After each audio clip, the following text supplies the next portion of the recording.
Yo estoy fijándome como un objetivo responder cada pregunta en 3 minutos. Si los papelitos traen más de una pregunta, solo vamos a hacerle caso a una en honor a aquellos que han puesto sus preguntas, ¿verdad? Porque me imagino, yo espero, poder responder la mayor cantidad de preguntas, pero no vamos a terminarlas. Entonces, en respeto a quienes pusieron preguntas, solo voy a responder una pregunta por papelito. Si necesitas aclarar o te gustaría agregar algo, puedes levantar tu mano y te llevan el micrófono ahí hasta tu lugar.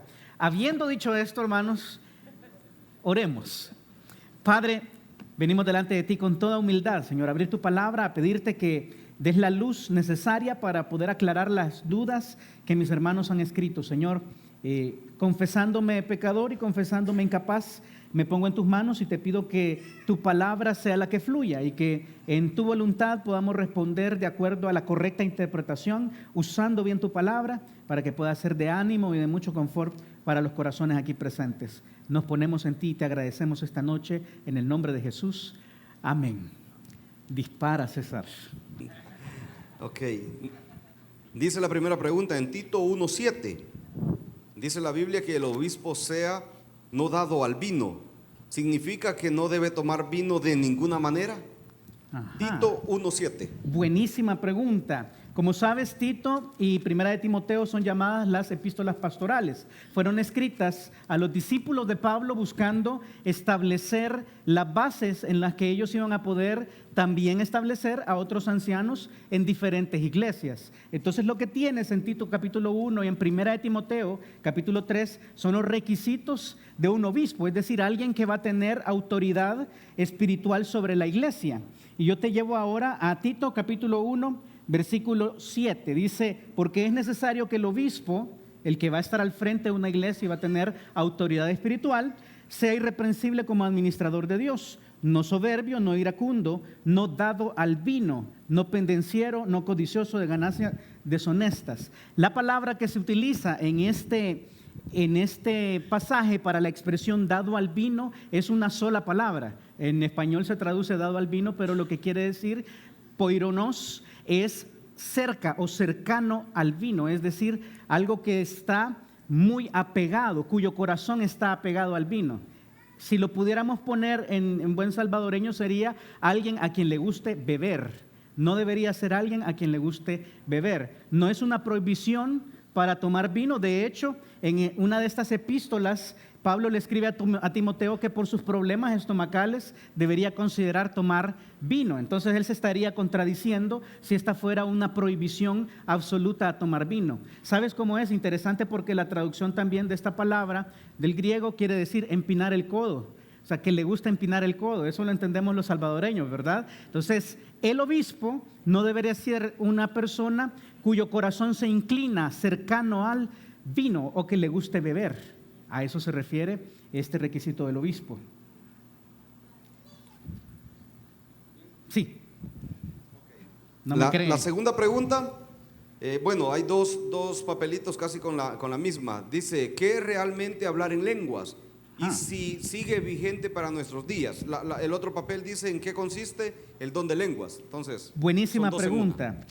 Algo a lo que yo quiero llamarte cuando tú estudies la Biblia es que Dios es consistente. Recuerda esa palabra, consistencia.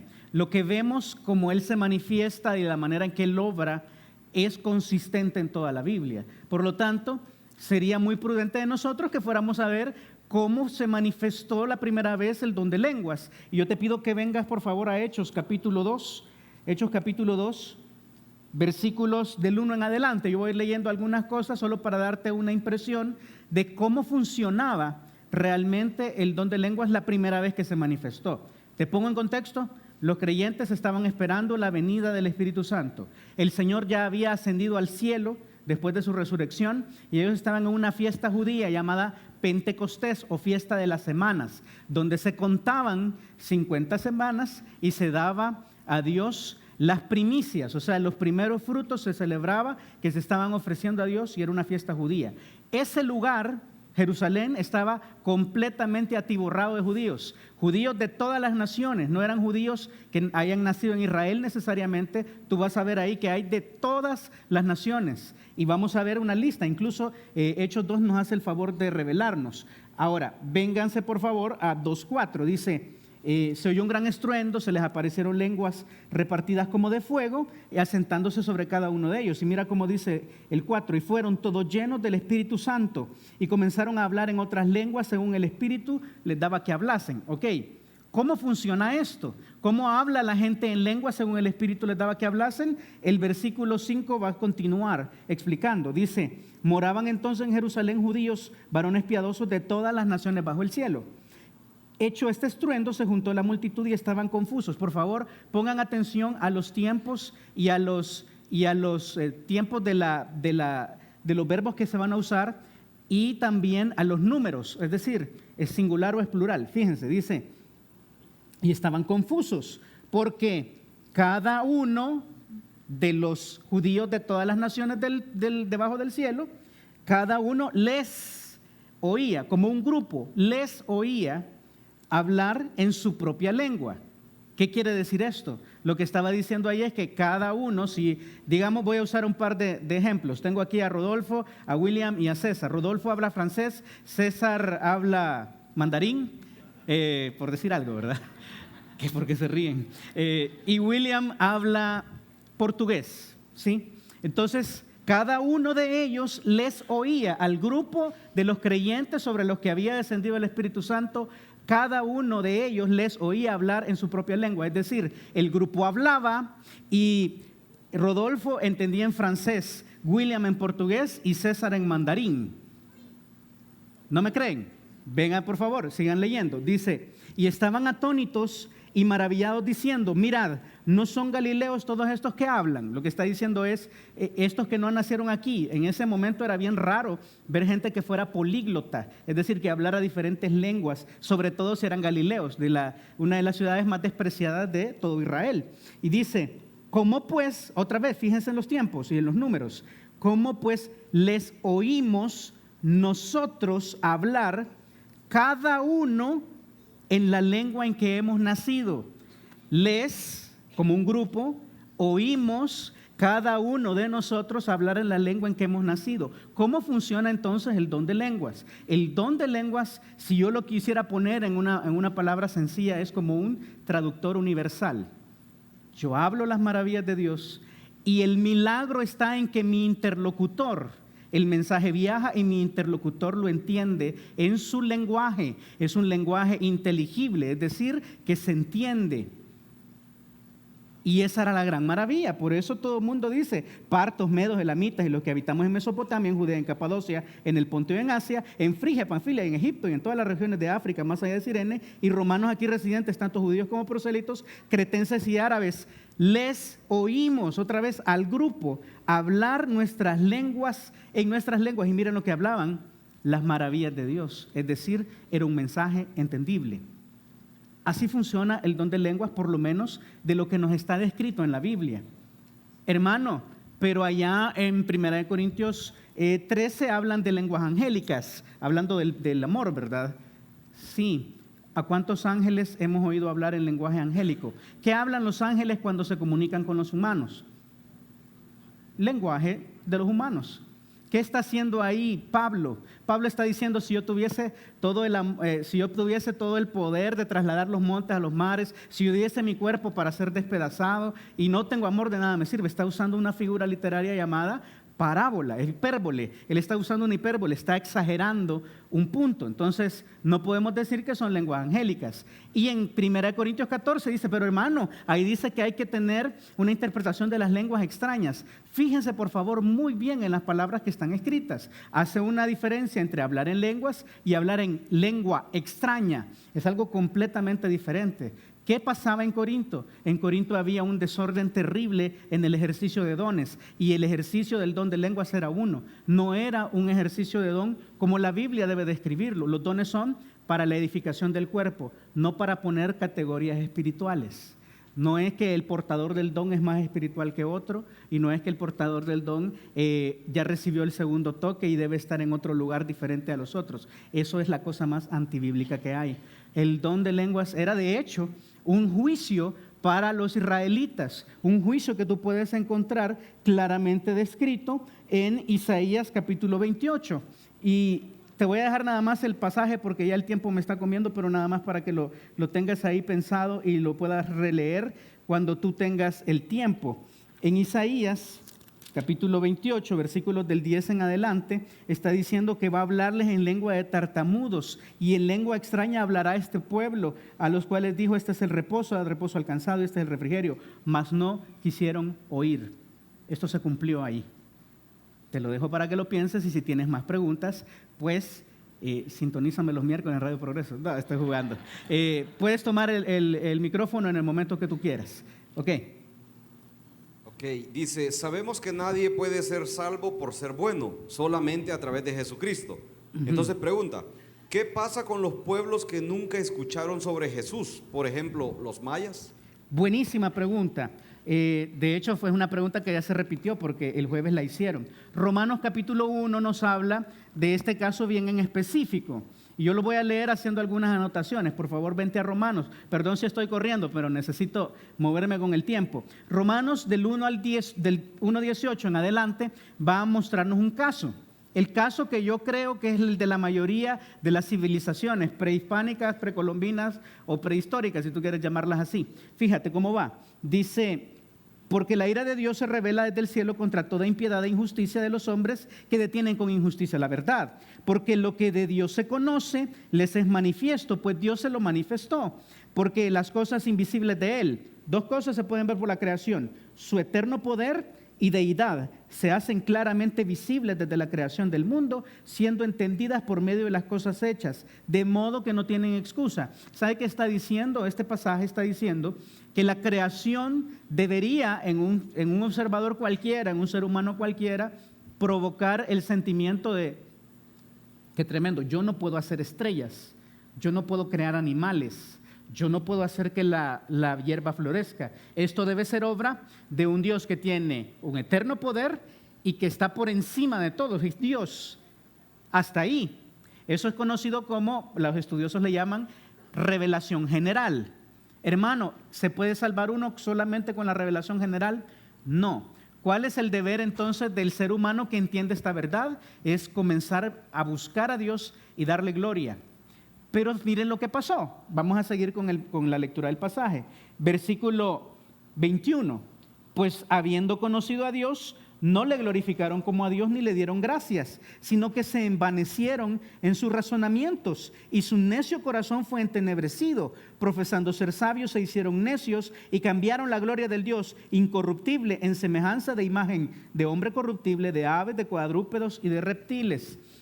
Tú sabes, los mayas, los aztecas son culturas que fueron muy sabias, que estuvieron en la cúspide del conocimiento, pero su necio corazón se entenebreció porque en lugar de darle gloria a este Dios invisible que se revela por medio de la creación, ellos decidieron darle gloria a un gobernante. Sí, adoraban a sus gobernantes, pero no solo eso, sino que también se confeccionaron dioses convenientes. El dios de la lluvia, está Kukulcán, ¿te acuerdas? Esta serpiente volante, está Tlaloc, el dios de las cosechas. Hay una gran cantidad de dioses convenientes que ellos trataban de comprar el favor a través de sacrificios diversos y ofrendas. Eso es un error y eso los llevó a alejarse. Y uno dice: hermano, ¿y qué sucede con aquellos que entendieron esta verdad y comenzaron a buscar a Dios? Yo te animo mucho a que leas muchas historias de misioneros y te vas a dar cuenta de algo curioso. De hecho, tuvimos un misionero hace pocos meses aquí en Villanueva que nos comentó algo así, que a mí te confieso que el corazón me ardió porque nunca lo había oído un testimonio en vivo. Que la gente que está buscando a Dios, las tribus perdidas del Amazonas, allá en África, cuando los misioneros llegan a compartirles la revelación específica de Dios en su palabra, ellos están listos y con corazón abierto se convierten al Señor. Ya los estaban esperando. O sea, uno puede buscar esto. Y hay un ejemplo en la Biblia, hermano, de esto. Claro que sí. Hechos capítulo 10, ¿te recuerdas? La palabra nos cuenta acerca de un hombre llamado Cornelio, que no era un judío, que no era judaizante, pero que buscaba a Dios a su manera. Y Dios, al ver la búsqueda de Cornelio, se encargó de enviar a alguien con la revelación específica. ¿Quién fue? Muy bien, fue Pedro, él tuvo esta visión a donde bajaba un lienzo, ¿te acuerdas? Y bajaban un montón de animales y Dios le decía a Pedro, mata y come, y Pedro hay un conflicto de conciencia, pero al final Pedro va y les predica el evangelio a los gentiles que no tenían nada que ver con Dios, que estaban alejados con los judíos, de la ley de los judíos, y les explicó el evangelio y ellos se convirtieron en el momento. ¿Sabes cuál es la regla? Si estos pueblos hubieran buscado a Dios, Dios se hubiera encargado de alguna manera de mandar su revelación específica. Hay en la historia suficientes ejemplos de civilizaciones como estas. De hecho, a veces los incas, yo no sé si tú sabías, uno de los incas principales, que incluso estuvo involucrado en la construcción de Machu Picchu, adoraban a un dios que se llamaba Viracocha, un dios invisible que era muy similar a lo que ahora entendemos por nuestro Dios. Pero la presión de los otros incas y de los pueblos que querían regresar al politeísmo hizo que él abandonara esto. Y unos años después llegaron los españoles y todo se acabó. Tremendo, ¿verdad? Tremendo, pero eso es lo que sucede. No hay excusa. Hay una revelación general que debe llevarte a la búsqueda de Dios. Dios se encarga de mandar la revelación específica a quien le está buscando. No hay excusa. Ok. ¿Puede uno llegar a estar completamente seguro de la salvación? Si es así, ¿cuáles serían algunas señales que nos podrían dar esta seguridad? Por supuesto que podemos estar seguros de la salvación. Número uno, porque es una promesa de Dios. Quizás aquí voy a ir adelantándome algunas de las cosas y voy a tomarme un poco más de tiempo para responder esto. La gran duda de la salvación es porque normalmente uno cree que la salvación depende de mí. Desde el momento en que yo la recibo es mi responsabilidad, cosa que está en contra de la Biblia. Así como no podemos hacer nada para ganarla, Efesios 2, 8 y 9 dice, porque por gracia sois salvos por medio de la fe. Y esto no de vosotros, pues es don de Dios, no por obras para que nadie se gloríe. De esa misma manera funciona que la salvación no puede depender de mi capacidad, porque entonces estoy seguro que a los 10 segundos de ser salvo ya la perdí. No es broma, se los quiero demostrar. Vamos a oír en las palabras de Jesús lo que Él nos dice en Juan, capítulo 10, versículos del 27 en adelante.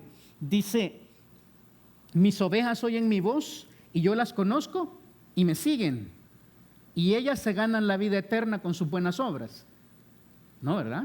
Dice, y yo, dice Jesús, les doy vida eterna y no perecerán jamás, ni nadie las arrebatará de mi mano. Mi Padre que me las dio es mayor que todos y nadie las puede arrebatar de la mano de mi Padre. Es un hecho que estoy en las manos del Señor y que estoy en las manos de Dios. Y el que guarda mi salvación es Dios. Nadie puede quitarme de las manos del Señor, por muy Satanás que sea. Y perdón que voy a usar esta expresión, Él no puede quitarnos. ¿Quieren otra comprobación? Váyanse por favor a Mateo capítulo 12. En Mateo 12 tienes algo que se llama la blasfemia contra el Espíritu Santo. Y en medio de la explicación que Jesús está dando, dice algo muy, muy curioso. Yo quisiera que esto te quedara en el corazón esta noche. Dice, los fariseos están diciendo, este está echando demonios en el poder de Belcebú, porque si es por el poder de Dios, la gente estaba diciendo ya, quizás este es el Mesías, ¿verdad? Entonces, no, llegaron los fariseos y dijeron, no, él está echándolos en el poder de Satanás. Entonces viene Jesús y dice esta famosa frase, una casa dividida contra sí mismo se cae, ¿verdad? Y si yo echo los demonios en nombre de Belcebú, la casa de Belcebú, la casa de Satanás está destrozada. Pero él dice algo y yo quiero que esto te quede ahí. Fíjate, versículo 28, 12:28 de Mateo. Pero si yo por el Espíritu de Dios echo fuera los demonios, ciertamente ha llegado a vosotros el reino de Dios. Está diciendo, si este poder con el que yo saco los demonios es de Dios, yo soy el rey. Esta es la comprobación que yo soy el rey. Pero mira lo que dice el 29. Porque ¿cómo puede alguno entrar en la casa del hombre fuerte y sacar sus bienes si primero no le ata? Y entonces podrá saquear su casa. Piensa conmigo en un momento. La Biblia dice en Juan capítulo 8 que hay 2 familias espirituales, solo 2. ¿Cuáles son? La familia del diablo y la familia de Dios. Nosotros nacimos, gracias a papá Eva y a papá Adán, en la familia del diablo, ¿sí? El pecado entró, nos separó y estamos caídos, estamos en la familia del diablo. Ahora bien, ¿quién es la única persona que nos puede pasar de la familia del diablo a la familia de Dios? Jesús, a través de su sacrificio y su sangre, puede entrar en la casa del hombre fuerte, atarle y tomar de su familia al que se ha rendido a él y lo traslada a la familia de Dios. Si la salvación se pudiera perder, estaríamos diciendo que alguien, quien quiera que sea es lo suficientemente fuerte como para entrar en la casa de Dios, a la familia de Dios, atar a Dios y tomar a alguien de su familia y volverlo a poner en la familia del diablo. No funciona. No funciona. Mi Padre, que es mayor que todos, me las dio y nadie las arrebatará de la mano de mi Padre. Entonces, podemos estar seguros que quien guarda nuestra salvación, quien nos ha prometido esa salvación es el Señor. Y si todavía no me cree, vamos a 1 de Pedro capítulo 1. 1 de Pedro capítulo 1, versículos del 3 en adelante, nos habla de cómo es nuestra salvación. Mira el versículo 4, la herencia que recibimos es la salvación. Dice, Él nos ha hecho por medio de la resurrección de los muertos, nos ha regalado una herencia incorruptible, incontaminada e inmarcesible, reservada en los cielos para vosotros. Vamos a reestudiar estas tres palabras. Incorruptible quiere decir que no se corrompe, es decir, como la leche cuando la dejo afuera del refrigerador se corrompe, ¿verdad? El efecto del tiempo de las bacterias hace que esta leche pierda completamente sus propiedades. La salvación no se corrompe. Incontaminada, que no puede ser manchada, que es como estas camisas que yo me echo el café encima, como siempre, pero no se mancha, no se mancha. No puede ser manchada por el pecado. Y la tercera característica es inmarcesible. Yo sé que no la usamos, pero no se marchita, no pierde su calidad con el tiempo, no se va rasgando por lo mucho que peco. Mi salvación es inmarcesible. Y mira, si todavía no me crees, versículo 5. En los cielos está guardada para vosotros, que sois guardados por el poder de vuestras buenas obras. No, que sois guardados por el poder de Dios mediante la fe para alcanzar la salvación que está preparada para ser manifestada en el tiempo postrero. Espero haber sido claro en esto y decirte que ya me pasé con esto, y decirte con ello que podemos estar completamente seguros que la salvación no es un bien transferible. La tenemos y Dios la guarda y nos la va a entregar porque así lo ha prometido. Y uno pregunta entonces, ¿y qué frutos podemos ver o qué evidencias hay de que una persona realmente es salva? Jesús dice esto de los falsos maestros, pero aplica también para nosotros. Dice, por sus frutos los conoceréis. Una persona de natural da frutos. Y Gálatas capítulo 5 dice que son dos tipos de frutos. O son los frutos de la carne o son los frutos del Espíritu, o el fruto del Espíritu más bien. Estoy hablando, y por supuesto, parafraseando Gálatas 5, del 19 al 20. Mas el fruto del Espíritu es amor, gozo, paz, paciencia, benignidad, bondad, fe, mansedumbre y templanza. 9 componentes que deben salir de forma natural en el verdadero creyente. Si no hay un crecimiento evidente en estas áreas en la vida después de recibir a Cristo, muy probablemente esta persona realmente no entendió qué estaba haciendo o no recibió a Cristo genuinamente. Es lo único que podemos ver como una evidencia física, si uno quiere llamarlo así, de la conversión interna de alguien. Ok, amarrado a esta misma pregunta, dice, ¿se pierde la salvación cuando una persona se suicida? Buenísima pregunta también. Vámonos a Romanos capítulo 8. Y ahí yo quisiera hacer una aclaración necesaria, ¿verdad?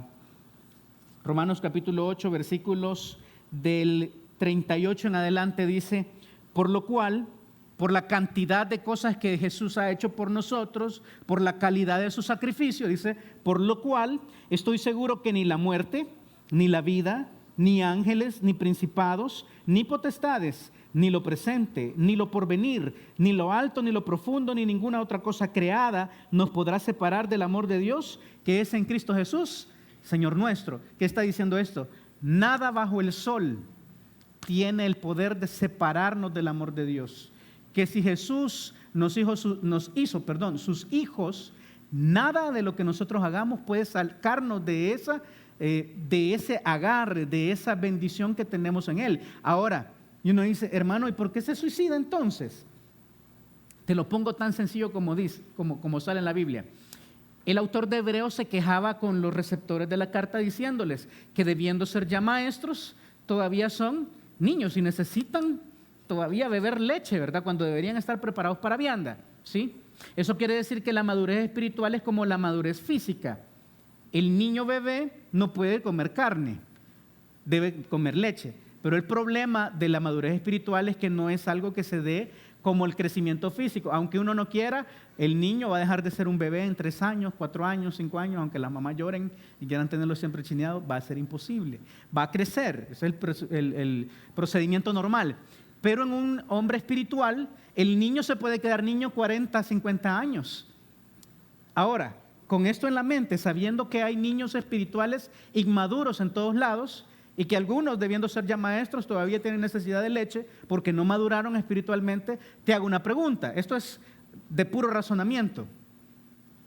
¿Tú crees que un niño que gatea, si se encuentra una botella de Racumín, es capaz de beberla? ¿Por qué? No sabe exactamente. Tú tienes a un inmaduro espiritual en medio de una crisis, en medio de una depresión, en medio de una situación difícil, nunca se preocupó por conocer al Señor, no conoce las promesas de la Biblia y no sabe las consecuencias de sus decisiones, ¿puede tomar la decisión de suicidarse? Claro, es un inmaduro espiritual. Tal como un bebé es capaz de morir sin calcular los riesgos, esta persona también, inmadura espiritualmente, puede hacerlo. ¿Puede un verdadero creyente suicidarse? Sí, si es inmaduro, lo suficientemente inmaduro para hacerlo. ¿Pierde la salvación? No. Ok, dice, ¿puede un miembro de la iglesia bautizar o casar? Y si no puede, ¿por qué no? Buenísima pregunta. Quizás te cuento un poco más acerca de esto. Tú sabes que en los evangelios Jesús no bautizó a nadie, tú sabías, ¿verdad? ¿Quiénes bautizaban? Sus discípulos. Juan el Bautista bautizaba. Ni Jesús, ni Juan el Bautista, ni los discípulos eran pastores o diáconos. ¿Por qué lo hacemos así? ¿Por qué ahora en el mundo evangélico moderno, si uno quiere llamarlo así, un pastor o un diácono es el único que puede bautizar? Quizás yo te lo digo así, porque se supone que lo que estamos haciendo ahí es dando un testimonio de la conversión genuina de una persona. Es un testimonio público que debe ser dado ante muchos testigos. Y la persona que está realizando este acto debería ser responsable de lo que está haciendo. ¿Cómo así? O sea que si la persona realmente no es un creyente, un creyente maduro debería darse cuenta, quizás todavía no ha entendido, entonces debe tomarlo y llevarlo a explicar el evangelio. Eso debería suceder idealmente, pero no es un requisito. ¿Cómo así? Bíblicamente yo no puedo decirte que no puedes bautizar a alguien si eres un creyente. Es una convención que las iglesias se han tomado como una precaución para evitar que muchos se bauticen y crean que con esto están haciendo algo sin haber conocido al Señor. Pero en la Biblia no hay ninguna orden de quién debe bautizar y cómo debe hacerse, más que lo que tenemos en la Gran Comisión, a donde dice que debemos bautizar a las naciones en el nombre del Padre y del Hijo y del Espíritu Santo. Eso es todo lo que tenemos. No dice quiénes. Y si uno es muy acucioso, Jesús estaba hablando a la masa de sus discípulos que estaban observándole antes de subir al cielo. Entonces la orden de bautizarlo va para todos. ¿Por qué lo hacemos así en la iglesia? Bueno, simplemente como una precaución, si tú quieres ver, para que no alguien que realmente no conoce al Señor se esté bautizando y crea que esto es algo que le da una mayor calidad espiritual sin haber conocido al Señor. ¿Puedes bautizar?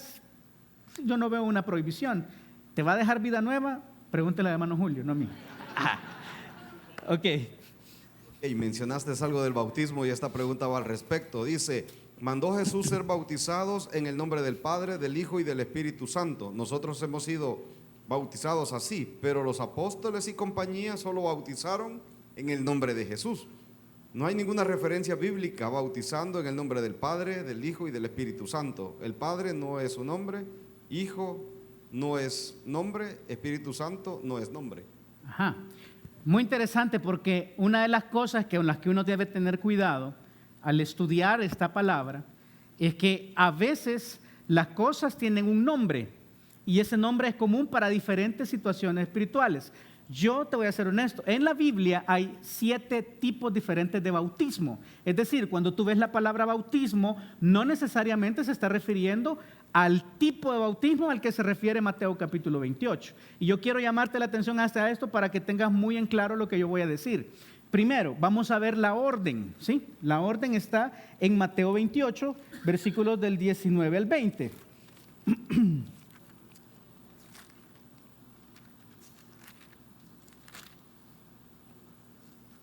Por tanto, id y haced discípulos a todas las naciones. Les recuerdo, terminología e interpretación bíblica. Las naciones es un equivalente a los gentiles. No son miembros del pueblo de Israel, ¿verdad? Y por supuesto, las naciones es un equivalente a todos aquellos que estamos fuera del judaísmo. A las naciones debemos bautizarles en el nombre del Padre y del Hijo y del Espíritu Santo. Ahora bien, vamos a ver los bautismos que se realizaron en Hechos. Y yo te animo a una cosa, hermano o hermana que has hecho esta pregunta. Nunca tomes un pasaje en Hechos sin darle la interpretación correcta y saques de ahí una doctrina. ¿Por qué? Porque en Hechos, yo sé que has oído 1000 veces esto, es un libro de transición, pero ¿de transición de qué? Tienes una iglesia que era netamente judía y se volvió una iglesia que ahora era una mezcla entre gentiles y judíos. Cosas que sucedieron en Hechos nunca más van a volver a suceder. Por ejemplo, la venida del Espíritu Santo que acabamos de estudiar. El Espíritu Santo ahora está en nosotros y nos habita. Ya nunca más va a venir porque ya vino. Nunca vamos a ver otra vez la apertura de las puertas desde Jerusalén a toda Judea y luego a Samaria, como sucedió en Hechos capítulo 7 y 8, y luego hacia lo último de la tierra, que está representado en Hechos capítulo 10, que ya hablamos con Cornelio. Ya no lo vamos a ver. Muchas de las cosas que sucedieron ahí no vamos a volver a verlas. Entonces es bastante imprudente tomar una doctrina para los creyentes actuales de lo que pasó en Hechos. Te voy a explicar uno, si quieres, para hacer mi punto. Vete, por favor, a Hechos capítulo 2. Y tú vas a ver que desde el versículo 14, Pedro, lleno del Espíritu Santo, da un discurso magistral en el pórtico de Salomón. Y muchas personas se convierten ahí por la predicación de la palabra de Dios. Pero yo quiero hacer algunas anotaciones. Miren, versículo 2:36. Dice Pedro, sepa pues ciertísimamente toda la ¿qué? Casa de Israel. Pongan atención por favor a quiénes está hablando ahí Pedro. Casa de Israel. ¿Quiénes son la casa de Israel? Los judíos. No son las naciones, ¿verdad? ¿Estamos claros? Que a este Jesús a quien vosotros crucificasteis, Dios le ha hecho Señor y Cristo, 2 títulos importantes en la mente de un judío. Él estaba diciendo con esto que él era Dios y que era el ungido del Señor o el Mesías. Al oír esto, se compungieron de corazón y dijeron a Pedro y a los otros apóstoles, varones hermanos, eran judíos, hermanos judíos, ¿qué haremos? Y entonces viene Pedro y dice algo que nunca más va a volver a pasar. Dice, Pedro les dijo, arrepentíos y bautícese cada uno de vosotros en el nombre de ¿quién? Jesús, el Cristo, para perdón de los pecados, y recibiréis el don del Espíritu Santo. ¿A qué equivaldría esto ahora en nuestros tiempos? Un judío normal creía en Jehová, ¿verdad? Entonces no necesitaba recibir a Jehová porque creía en Dios Padre, llamémoslo así. Por supuesto que si conocía la Escritura, sabía de la existencia del Espíritu Santo. Y lo único que le hacía falta era aceptar la persona de Jesús el Cristo. Y por lo tanto, al bautizarse, que era un acto muy judío, ellos estaban diciendo, yo me identifico. ¿Te acuerdas cuando Juan bautizaba en el Jordán? ¿Para qué bautizaba Juan? Para arrepentimiento. O sea, él decía, generación de víboras, ¿cómo van a escapar de la ira venidera? Y ellos decían, yo necesito salvarme. La gente que se bautizaba con Juan decía, yo soy pecador, acepto mi incapacidad de salvarme y estoy esperando al que viene después de Juan. Por eso él preparó el camino del Señor. Entonces se bautizaban y esto era una señal de identificación. Vámonos más adelante ahora a Hechos 2. La gente se bautizó en el nombre de Jesús, el Cristo, para identificarse con su fe en que Jesús era el Mesías. cosa que ahora ya no hacemos. Si uno quiere ser justo, este bautismo que estaban haciendo aquí los judíos es muy equivalente a lo que ahora los creyentes actuales llamamos recibir a Cristo. Uno recibe a Cristo para salvación. Estos judíos se bautizaron en el nombre de Jesús el Cristo para salvación, para perdón de pecados, cosa que no hacemos ahora. Nuestro bautismo no es para perdón de pecados, como tú lo pudiste ver en Mateo capítulo 28, es simplemente para continuar un proceso de crecimiento. Una vez que yo he dado este paso de testimonio público de mi fe en Jesús, entonces puedo seguir aprendiendo todas las cosas que Jesús nos ha enseñado. Pero tú vas a ver que en cada parte de Hechos, a donde tú ves que la gente se bautizó en el nombre de Jesús, hay otros creyentes que solo se habían bautizado en el bautismo de Juan el Bautista. ¿Qué hacía falta? Que conocieran a Jesús. Y cuando conocen a Jesús, Pablo les dice, es necesario que se bauticen en el nombre de Jesús, y se vuelven a bautizar recibiendo a Cristo. Es lo mismo. Pero no podemos tomar de Hechos una doctrina para extenderla ahora a nuestros días. La orden de Jesús fue muy específica. A las naciones debemos bautizarlas en el nombre del Padre y del Hijo y del Espíritu Santo. Yo creo que hay que creerle a Jesús. ¿Ok? Escuché a un pastor decir que la inseminación artificial con un donante de esperma viene a ser un adulterio. ¿Es cierto esto? Wow. Wow. Bueno, decirte una cosa, quizás, y te lo digo muy claramente. Lo que la Biblia no tipifica como pecado, lo que la Biblia no considera abiertamente como un pecado, yo no puedo tomar la Biblia y decir con ningún pasaje que a mí se me ocurra, yo puedo decir que esto es un pecado. La Biblia, en el tiempo en que fue escrita, ni siquiera contemplaba el caso de una inseminación artificial. No, de hecho, lo que Jesús nos marca en el complejo de Mateo capítulo 5 en adelante como un pecado es lo que pasa en mi mente, ¿verdad? Él dice, por ejemplo, si uno ve a una mujer y la codicia, ya adulteró con ella. Es un proceso mental, no físico. Mas, sin embargo, en la inseminación artificial hay solamente un proceso físico de dos cigotos, es decir, de dos partículas sexuales, masculino y femenino, que no tienen que ver nunca el uno con el otro. Donantes, si uno quiere llamarse así, se juntan y se ponen en el útero de una persona. Normalmente en una inseminación artificial incluso el donante es el mismo papá y la mamá es la receptora, a menos que haya algo mal con ellos. Pero el donante ni siquiera conoce la identidad de la persona a quien va a inseminar, si este fuera el caso, y por lo tanto no hay una actividad mental pecaminosa detrás. Yo no puedo llamar a esto un adulterio con la Biblia en la mano, y te animo a que si oíste esto le preguntes al hermano que lo está diciendo a dónde en la Biblia lo dice, hermano, que esto es pecado, y vamos a ver qué te dice. Ahí me contás a mí, por favor, porque no lo he encontrado en la Biblia. ¿Existen y cómo está jerarquizado los principados del maligno? Muy buena pregunta. Luego dice, Ajá. ¿se enseña en el seminario alguna asignatura de demoniología? Ok, muy interesante pregunta. Sabemos varias cosas de lo que vemos en la Biblia. Quizás aquí no voy a ir a algunos pasajes, sino voy a ir a títulos que ustedes conocen. En la Biblia hay una jerarquía, por lo menos hay una jerarquía establecida de forma bien básica. Tenemos a alguien que es un arcángel. ¿Cómo se llama el arcángel? Ok, no se llama Gabriel. No, ¿verdad? Ustedes acaban de estudiar Lucas con nuestros hermanos y saben que no. El único arcángel que en la Biblia se menciona, que es arc, es la partícula arc en griego, quiere decir que está sobre algo, como el arquitecto que está sobre los obreros. Arc, tectón es obrero. O sea, arquitecto está encima de los obreros, debería de ser así. El arcángel está encima de los ángeles, ¿sí? Sabemos que hay otro tipo de seres espirituales llamados querubines o seres vivientes, que son 4, que Ezequiel capítulo 1, Apocalipsis capítulo 3 nos describen en la visión que tuvieron estos hombres, que son personajes que están alrededor del trono y tienen un lugar muy especial en la resguarda de la gloria de Dios. Y luego están los ángeles.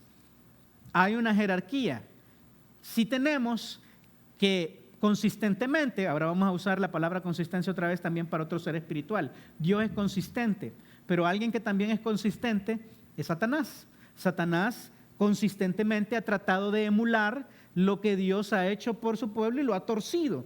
Entonces, podemos asegurar que por lo menos hay una jerarquía básica, a donde Él está como el príncipe de la potestad del aire, como el príncipe de este mundo. Por lo menos eso sabemos, que Él está encima de todos los demás demonios. Apocalipsis 12 nos dice que el dragón o la serpiente antigua, que se llama Diablo y Satanás, al rebelarse en contra de Dios, se trajo a la tercera parte de las estrellas, que Apocalipsis capítulo 1 nos identifica que las estrellas son ángeles. Entonces, este personaje, el jefe de los demonios. No sé si hay demonios más grandes o medianos o mayores que otros. No sabemos, no hay un pasaje que nos explique esto. Y me temo que no hay una asignatura en el seminario de demonología. Hay un pedazo de la teología sistemática que estudiamos en el seminario que se llama angeleología, a donde vemos esto que te he explicado, pero no es nada más que esto. Es más, ya te puedes ahorrar ese pedacito de la materia y te sacas 10. Pero la verdad es que sabemos que hay una jerarquía. ¿Cómo es esa jerarquía? No está establecido en la Biblia. Solamente sabemos que el jefe de todos sigue siendo Satanás. Él es quien dirige. Y probablemente Satanás tendrá a otros terratenientes o lugartenientes tratando de emular la estructura misma que la jerarquía de Dios tiene. Pero esto es solamente una suposición. No tengo nada para demostrarlo con la Biblia y no tenemos nada establecido en un pasaje específico. ¿Qué pasa cuando un policía mata a algún delincuente? ¿Se convierte en asesino? ¿Dios lo perdona? Muy buena pregunta. Fíjate que aquí vamos a hablar de algo que yo espero que sea de mucha utilidad para las personas que están acá. Vamos por favor a Romanos capítulo 13. Romanos capítulo 13 nos establece varias verdades.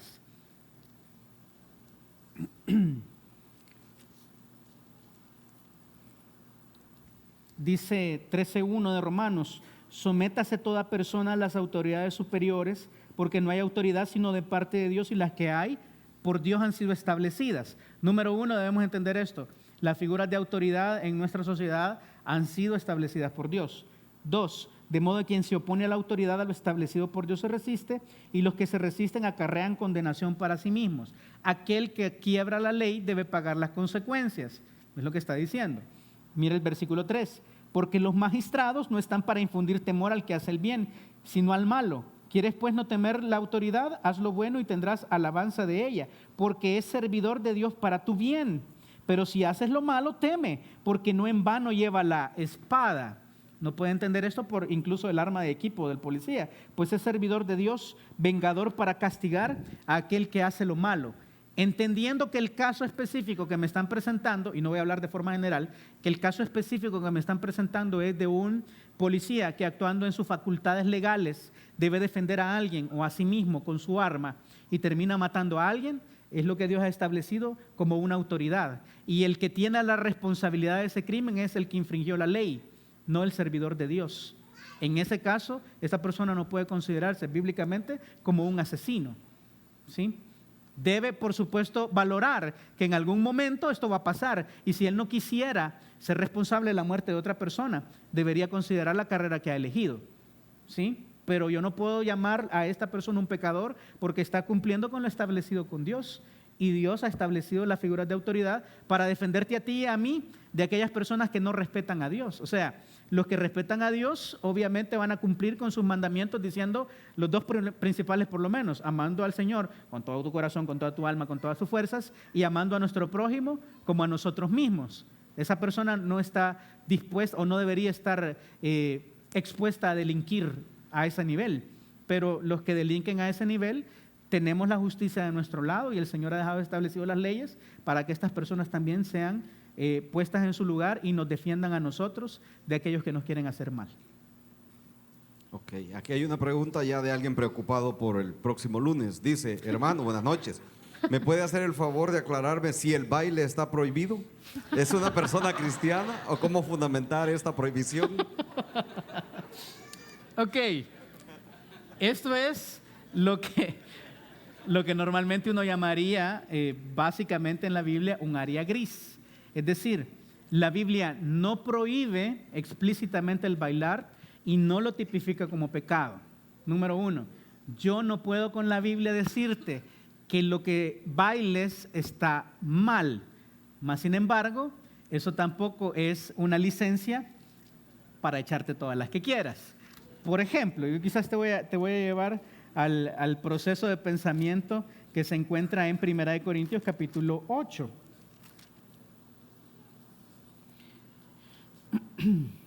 Fíjate, estoy estableciendo una cosa. La Biblia no dice que es pecado bailar, ¿de acuerdo? Entonces puedo hacerlo. Mira lo que dice 1 Corintios capítulo 8, versículo del 11 al 12. Dice: y por el conocimiento tuyo se perderá el hermano débil por quien Cristo murió. Debemos saber algo. En nuestra sociedad, por lo menos, hay personas que la Biblia tipifica en Romanos capítulo 13 y 14, por cierto, y también en 1 Corintios 8, como débiles en la fe. Hay gente cuya conciencia se va a ofender si mira a alguien que se dice creyente públicamente haciendo ciertas cosas. Y no voy a decir bailar solamente, pero bailar es una de ellas. Típicamente en el salvadoreño normal, lo que le han enseñado a él es que los evangélicos no bailan, ¿verdad? Entonces, si tú sabes que estás en un ambiente a donde bailar va a alejar a otros de Jesús, aplica lo que dice 1 Corintios 8:12. De esta manera, pues, pecando contra los hermanos e hiriendo su débil conciencia, contra Cristo pecáis. No es pecado bailar, hermanos, pero si la forma o la música en la que yo voy a bailar o el ambiente en el que yo me estoy moviendo va a ser un problema para alguien que me esté viendo y se aleje de Jesús diciendo: para ser como ese señor que miren cómo mueve el bote, yo no quiero ser cristiano. Si esto va a pasar, entonces yo debo abstenerme. De hecho, Pablo va a cerrar este proceso de pensamiento diciendo: si que yo coma carne, porque era la gran discusión, ¿verdad? Comer carne sacrificada a los ídolos. Que yo coma carne va a hacer que alguien más se pierda, no comeré carne jamás. Y ahí vamos todos los que nos gusta ir a la pampa, ¿verdad? Pero de eso se trata. Un creyente maduro debería estar consciente de su ambiente y saber cuando lo que yo hago, y no solamente es lo que voy a bailar, es lo que voy a beber, es la música que voy a escuchar, es lo que me voy a tatuar, es lo que voy a hablar, es las series o las publicaciones que voy a hacer en redes sociales. Esto aplica para todo. Si lo que yo voy a hacer no le trae la gloria a Dios, sino que aleja a otras personas de Jesús, esto se puede volver un pecado, sobre todo si lo hago consciente. Así que ahí te dejo la pelota de tu lado. No sé qué es lo que vas a bailar hoy en el 31 de diciembre, pero piénsalo muy bien. Si la gente que está alrededor tuyo es madura y si tú sabes que no va a tener un problema, tienes la libertad de hacerlo con toda confianza. No te pases, pero puedes hacerlo. Si no, yo te animo a que pienses y estés muy consciente del ambiente en el que te mueves, y si lo que vas a hacer va a alejar a otros de Jesús, mejor no lo hagas. Ok, aquí hay 2 segundos. Dice: en el contexto bíblico, ¿dónde cabe la existencia de los dinosaurios? Y la otra dice: ¿qué dice la Biblia? ¿Dice algo sobre los dinosaurios? Buenísima pregunta. Contexto bíblico, vámonos a Génesis capítulo 1.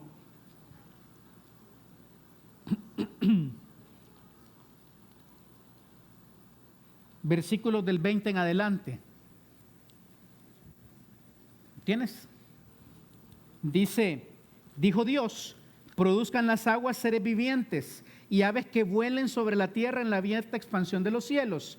Y creó Dios los grandes monstruos marinos y todo ser viviente que se mueve, que las aguas produjeron según su género, y toda ave alada según su especie, y vio Dios que era bueno. Versículo 24. Luego dijo Dios: produzca la tierra seres vivientes según su género, bestias y serpientes y animales de la tierra según su especie, y fue así. E hizo Dios animales de la tierra según su género, y ganado según su género, y todo animal que se arrastra sobre la tierra según su especie. Si hay una evidencia que existieron dinosaurios, los dinosaurios están aquí. Génesis capítulo 1, versículo 21 y Génesis capítulo 1, versículo 25. Ahora, la gran pregunta es: ¿por qué no vemos dinosaurios ahora? ¿O por qué la ciencia dice que han pasado millones de años que estos seres se desarrollaron, murieron y desaparecieron? Varias cosas debemos saber, y aquí yo me voy a salir un poco me quito la toga de maestro bíblico, vamos a ir un poco al lado científico, ¿de acuerdo? Vaya, número 1, tú sabes que en el Edén, por lo menos desde que Adán y Eva fueron puestos en la tierra hasta el tiempo de Noé, en Génesis 6, la tierra era completamente diferente a lo que ahora nosotros conocemos. Había varias cosas importantes. Número 1, casi todos los seres eran vegetarianos. No hay una orden para comer carne antes de Génesis 6. Número 2, no llovía. sino que un vapor subía de la tierra y regaba las plantas. Solo esas dos cosas son muy importantes a saber. Número 3, después de Génesis 3, el castigo de Adán hizo que la tierra cambiara radicalmente y de repente dejó de ser una tierra amigable que de alguna manera le daba su fuerza a producirle cardos y espinos y hacerle el trabajo mucho más difícil. La tierra se volvió más agreste, más difícil de vivir en ella. Todos estos cambios pudieron haber afectado a una gran cantidad de animales que dependían de las bondades de la tierra y que de repente el ambiente se les fue poniendo más y más difícil. Número 2, ¿tú sabes cómo se forma un fósil? 3 cosas son importantes en la formación de un fósil. Número 1, grandes desplazamientos de tierra y presiones extremas. Número 2, acción de humedad rápida. Y número 3, está por supuesto el factor tiempo. Las 3 cosas son compatibles con lo que vemos del diluvio. Si tú lees el proceso de Génesis 6 y 7, vas a darte cuenta que no solo llovió de arriba, sino que las fuentes del grande abismo fueron abiertas. Agua arriba, agua abajo, y aquí un sándwich de tierra terrible. Todos los fósiles que nosotros podemos ver ahora pudieron haberse formado en el diluvio.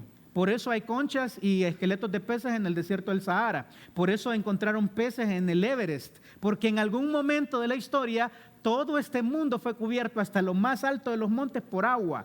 Tú puedes ver ese proceso en el diluvio de Noé. Ahora bien, ¿y por qué dicen que tienen millones de años, hermano?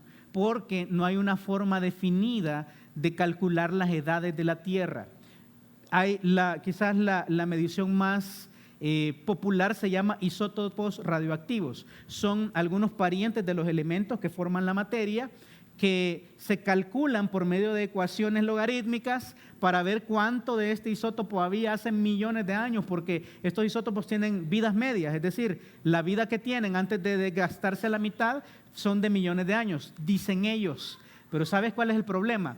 Número 1 es no hay un estándar con quien comparar esa degradación radioactiva. No sabemos si los isótopos radioactivos se funcionaban igual hace 5,000 años y antes del diluvio. No sabemos. No sabemos cuánto este isótopo radioactivo habría en ese fósil en el momento en que fue creado. No sabemos. Y de hecho, yo te animo a que busques en otros sitios que no necesariamente son la ciencia aceptada. Estoy hablando de History Channel y de National Geographic, que es pseudociencia, porque te presentan una teoría como que fuera verdad. Una teoría, para ser verdad, debe haber sido comprobada. La evolución no ha sido comprobada, es una teoría. Muy mala, por cierto. Pero ellos te presentan como que esto fuera la verdad del universo, pero puedes buscar en sitios como Answers in Genesis, así se llama, Answers in Genesis, cómo algunos experimentos se han realizado. Y tienes, por ejemplo, este famoso volcán Krakatoa en Hawái. Vinieron unos científicos cristianos, tomaron la muestra de estas piedras que recién se habían formado hace apenas 50 años en una de las erupciones del Krakatoa y las mandan a 2 diferentes laboratorios de datación, sin decir de dónde vienen. Solo dijeron, queremos saber las edades geológicas de estas piedras. Uno de los laboratorios dijo que tenía 100,000 millones de años y otro de los laboratorios dijo que tenía 10 millones de años y la piedra tenía 50 años. ¿Es esto confiable? No. No, yo te animo a que leas y a que investigues. Los isótopos radiactivos asumen que el sistema donde estaba el fósil ha sido cerrado durante el tiempo y que el isótopo no sufrió cambios. Qué cosa más loca. Ustedes no han visto cómo cambia la tierra, cómo los ríos hacen hoyos, cómo la humedad se filtra por todos lados. Nunca son cerrados los sistemas. No hay forma de tener una edad geológica precisa. Y te cuento algo más. El isótopo radiactivo de los seres vivos se llama carbono 14. ¿Has oído el carbono 14? Te cuento algo chistoso. El carbono 14 solamente es detectable hasta 5,000 años. ¿Cuántos años dice la Biblia que tiene la Tierra? 5,000. Te animo a que leas, ¿sí? Los dinosaurios, los animales marinos están en la Biblia. Cuando salieron del arca probablemente encontraron un clima completamente diferente y se murieron. Todos los que entraron en el arca probablemente no pudieron sobrevivir. Hay quienes dicen que por ahí andan algunos todavía, a lo mejor lograron sobrevivir después. Pero en Génesis capítulo 9 pasa algo interesante. Viene Noé, sale y entonces le dice Dios, de aquí en adelante voy a poner el temor de toda bestia del hombre en ellas. y tú puedes comer carne. Y adivinen quién fue el lomo y la aguja, ¿verdad? El más grande, o sea, ¿a quién se van a comer? Un brontosaurio así tipo picapiedra, seguramente hubiera sido el primer sacrificado. Pero eso se lo dejo nada más a su especulación. De esos no tenemos registro porque obviamente ya no pasó lo de la expansión, ya no estuvo esta inundación presente. Los que murieron, murieron, como los pobres perritos de la carretera, mueren y se deshacen con el tiempo. El cadáver de estos que estuvieron en el diluvio, pues también tuvo que ser expuesto a las inclemencias del tiempo y desaparecieron. Pero los fósiles tienen una explicación, el diluvio. Y las edades de la Tierra son falsas. No hay un método científico creíble que pueda datar exactamente qué edad tiene la Tierra. No hay estándares y los métodos que usan son terribles. No les creas. Una más. Una última, ¿verdad? Ok. Sí, nos quedan varias, pero quizás una última. Dice, si en medio de una prueba, aún creyendo en Dios, siento dolor y angustia, ¿significa esto que no tengo fe? No. Te animo a que leas todos los salmos. Quizás, además de ser el himnario de los judíos, los salmos son una muestra de toda la experiencia humana. Hay salmos para todo. Hay salmos para celebrar, hay salmos para el luto, hay salmos para depresión, hay salmos para pecado, hay salmos para celebrar la justicia, hay salmos de venganza. Tú te puedes dar cuenta en la vida de todos los hombres de Dios que la gran mayoría de ellos pasaron por pruebas duras en la vida y sufrieron dolor. Elías se deprimió y se quiso morir ahí junto al arroyo. Moisés pasó 80 años de su vida en completa negación, creyendo que no era nadie, y después Dios lo lleva a otro lugar. Él le dijo, yo no soy capaz, pero 40 años después había sacado al pueblo y lo había guiado como un caudillo excepcional. Es decir, ¿de qué depende esto? ¿De sentir dolor o de no tener fe? No te preocupes, es parte de la experiencia de todo creyente. Vamos a pasar por momentos de incertidumbre, vamos a pasar por momentos de duras pruebas, pero esta leve tribulación momentánea debe de generar en nosotros un cada vez más eterno peso de gloria. La idea es que en el Señor y en nuestra relación con Dios nosotros crezcamos, como dice Proverbios, que la senda del justo es como la aurora, que va en aumento hasta que el día es perfecto. No te preocupes si en medio de esto hay tropiezos. Todos los hombres de Dios han pasado por tropiezos y por dolor. Lo importante es que te sujetes de Él y, como dice Isaías capítulo 41, creamos en lo que Él nos dice, que Él está ahí y que no debemos temer porque Él nos ayuda. Eso. No sé si, bueno, tú sos el dueño del tiempo, César. Yo puedo seguir aquí toda la noche. Una más entonces. Okay. Dice, hoy en día, ¿los ángeles podrían comunicarse con nosotros? Muy buena pregunta. En el Antiguo Testamento y en el Nuevo Testamento tenemos casos de ángeles comunicándose con nosotros, con los seres humanos, digo, no con nosotros, ¿verdad? Con los seres humanos, con misiones específicas, ¿verdad? ¿Cuáles eran esas misiones? Eran comunicar la voluntad de Dios en momentos específicos. Pero la Biblia ahora nos dice en primera, y si ves por favor, vente por favor a segunda de Pedro, Segunda de Pedro, versículos, y voy a ir rapidito nada más, versículo del 17 en adelante, dice, pues cuando Él recibió de Dios Padre, hablando de Jesús, este pasaje que dijimos de Mateo 17 en Transfiguración, dice, cuando Él recibió de Dios Padre honra y gloria, le fue enviada del cielo una magnífica gloria, una voz que decía, este es mi Hijo amado en el cual tengo complacencia. Dice Pedro, nosotros oímos la voz audible de Dios y nosotros oímos esta voz enviada del cielo cuando estábamos con Él en el Monte Santo. Pero luego Pedro cambia completamente el sentido del pasaje y dice, tenemos también la palabra profética más segura, a la cual hacéis bien en estar atentos como una antorcha que alumbra en lugar oscuro, hasta que el día esclarezca y el lucero de la mañana salga en vuestros corazones. ¿Qué está diciendo? Que la palabra profética más segura no es la voz audible de Dios y no es la voz de ningún ángel que ahora se presente. De hecho, en 1 Corintios Pablo dice, si un ángel viene con otro evangelio, no le crean, porque la palabra profética más segura es la Biblia. Nosotros en estos tiempos no tenemos necesidad que un ángel venga a enseñarnos lo que el Señor ya nos reveló en su palabra. Entonces, por lo menos en este tiempo a mí se me antoja innecesario que un ángel pueda venir. ¿Puede venir un ángel un día? Yo creo que sí, pero aunque nos diga todo lo que nos diga, debemos filtrarlo a través de la palabra profética más segura. Es innecesario. Y Dios no hace cosas innecesarias, tú sabes. Él hace todo con un propósito. Así que yo lo veo poco probable, pero aún si viniera, yo te animo a que estés listo con la Biblia y escuches lo que el ángel está diciendo, a ver si no dice alguna herejía. Porque también hay ángeles que no están sujetos a Dios. Tú sabes a quién. Ok, hermanos, muchas gracias por sus preguntas. Tengo ahí, creo yo, algunas preguntas sin resolver y que queden como misterios sin resolver. No, vamos a tratar la manera de irla respondiendo. Voy a escribir algo, voy a tomar algunos videos y lives para en estas semanas irlas evacuando. Y si no, vente, búscame y sentémonos, abramos la Biblia juntos y veamos qué es lo que Dios tiene para todos nosotros. Yo te pido que nos despidamos orando y que también podamos adorar al Señor con nuestros diezmos y ofrendas. Oremos ahí donde estás. Padre, te damos gracias por esta noche, por la misericordia que nos muestras a través de tu palabra profética más segura y cómo en medio de la Biblia podemos encontrar respuestas a nuestros problemas. Señor, yo te pido por ánimo, por los corazones que en estos momentos están quebrantados, por aquellos que están pasando por duras pruebas, quizás enfermedades, quizás tribulaciones, crisis económicas, Señor. Tú conoces las necesidades de ellos. Y por eso hoy te pido, Señor, que tu buena mano sea sobre ellos, que tu misericordia les levante, Señor. Te pedimos por hermana Marcelita, Señor.